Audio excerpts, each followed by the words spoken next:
With a series of creep tapes, I learned a lot more that my brain was itching to understand. I'm Micah, licensed therapist, and here we like to talk about horror and mental health. The creep tapes are a continuation of the story of Josef Aaron, or Kyle, whatever his name is. We don't actually know. He's a socially awkward serial killer who creatively comes up with stories and ways to have the victim film their own demise. In this series, there's 6 episodes, each with a different victim as the focal point. Because if you are familiar with the franchise, you know that Josef likes to keep a little cabinet of horrors detailing everything that he's done. I considered going over all of the episodes, but I really feel like for the purposes of what I do, these last 2 episodes are the most important to review. We see a little bit of the creativity that goes into his schemes, which I think is entertaining, but it's not until these last 2 that we're like, oh, okay, there's more going on here. There was definitely awkward, uncomfortable, weird things going on in all of those episodes, though. Josef plays various characters as he does, each with a different scenario. He continues to drop hints and leave evidence of his plans. But of course, most people are motivated to push through that discomfort and those red flags because they want that money. So during the first 4 episodes, he plays a wannabe actor, a priest, a skydiver, and a super fan of a true crime documentary maker, who he sets up to be a part of his own true crime documentary.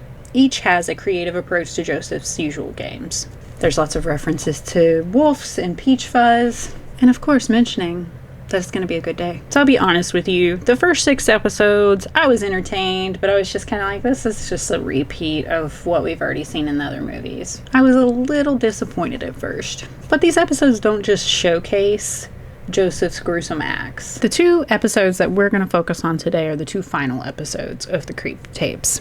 They reveal more about his mental state and the strange, suffocating influence of his upbringing.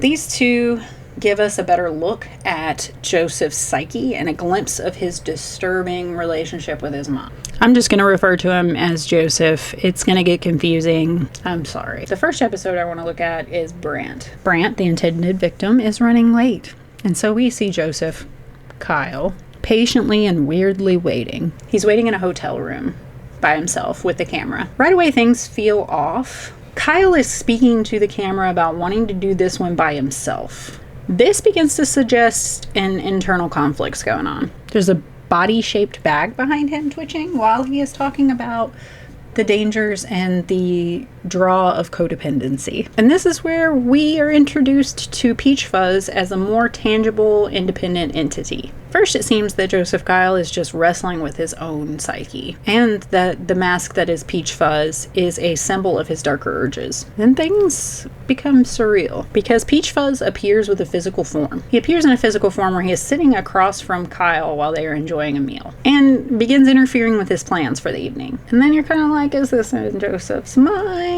Is something more supernatural at play? What's going on here? So the episode just turns into pure chaos, and Josef Kyle seemingly loses control of himself. One minute, he's tied up in a bathtub and tortured, and then the next, there's a knock at the door and it's revealed that he orchestrated the whole thing. So when Brant finally arrives, who, he was super late and unprofessional, Josef Kyle merges with Peach Fuzz again and delivers a fatal axe blow the minute he opens the door. I feel like this episode gives us more of a look at his fractured mind. I think some people might think that this points towards DID or dissociative identity disorder. I disagree. This is not really how it presents, so not sure what's going on here. It's very likely that Josef Kyle developed this alter ego, this other part of him, to explain away his urges and to find a way to justify his actions as not being his own. But who knows? This is just giving us a small glimpse of whatever is going on in his head, because it's a lot. The final episode is the most bizarre and revealing. This one is titled Mom, with Albert in parentheses. So then you're wondering, like,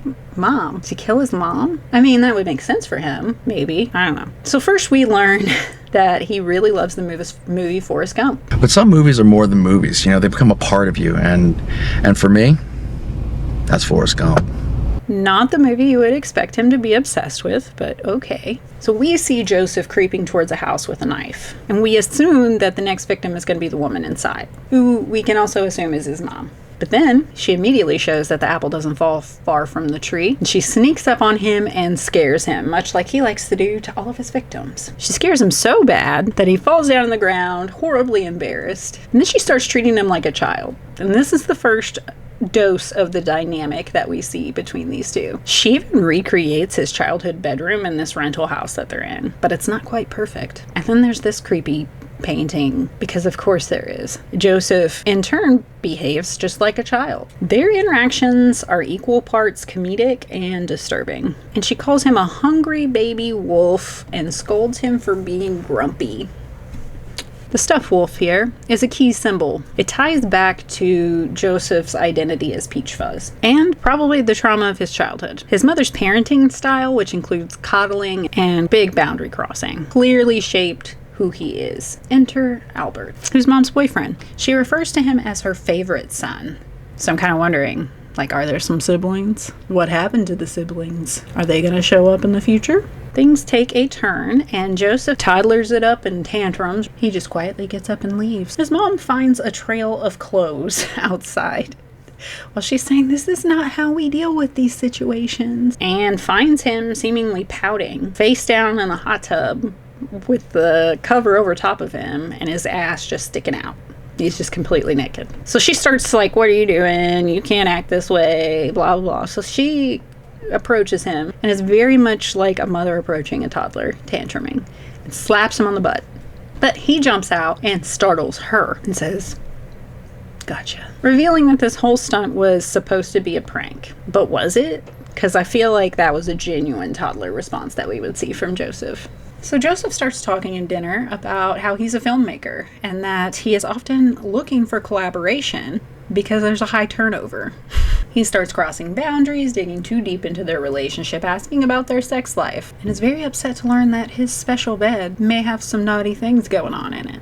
He gets upset and is like, you just crossed the line and you know it. Josef makes a comment about his mom's breasts, then proceeds to be upset with his mom. He's like, you made me addicted to them. You breastfed me for 6 years. What do you expect? This is when a devastating revelation is made to Josef that creates an emotional meltdown. She never breastfed him.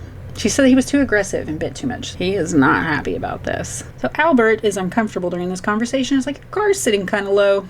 And because he wants to change the subject, he's like, let me help you with that. During this process, discovers the body in the trunk. And of course, Josef messes with him. Albert approaches her. I think there's a problem with your son. She's like, he's a complicated boy. At this point, we don't know if Josef's mom has any idea about his behavior in terms of killing people. And says that he's now mature enough to not be confrontational, which we know is not the case. While Albert is talking to his mom's holding the camera, we can see that Josef, who is now Peach Fuzz, has a Peach Fuzz mask on, is standing behind Albert, doing various creepy things, ends up axing him in the head. And his mom is just like, why did you do that? She's like, I liked him. And Joseph's like, I liked him too. She's like, why did you kill him? And he's like, it's complicated. She calls him very naughty and very messy. You're digging this one all by yourself, which reveals that we know that this is a pattern of behavior for him that she is very much aware of. She makes some comments about how they are not like other people and that they can never be like other people. Josef struggles to bury Albert's body in a pre-dug hole, which he again snuck off like he tends to do and dug a hole to bury the body.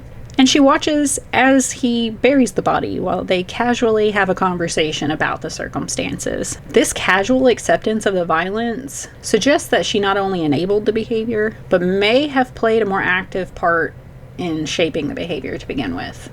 But we don't know.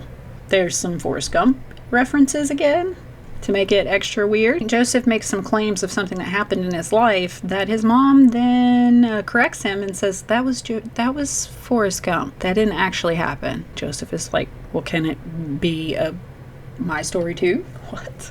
They have a discussion about the breastfeeding. And she's like, I'm sorry I didn't tell you that I didn't breastfeed you. I just knew how much the girls meant to you. We find out how much Josef's mom's breasts mean to him. The episode ends with her breastfeeding him. She's like rocking and humming to him, just like he's a little baby.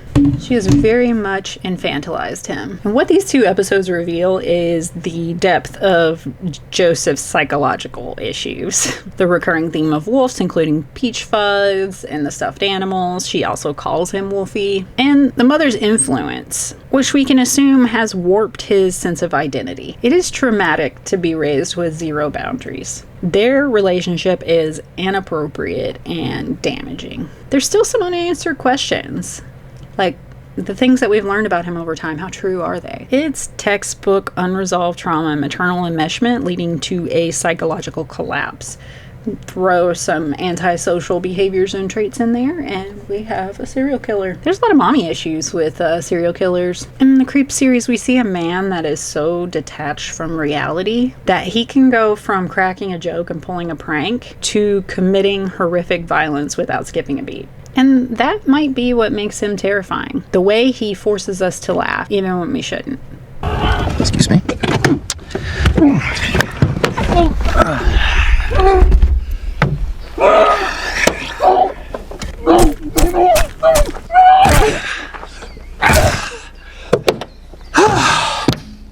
Sorry about that. What was I saying? Hey, I know that we're all hard up for cash right now, but don't answer any ads to film for $1,000 a day. Bad idea.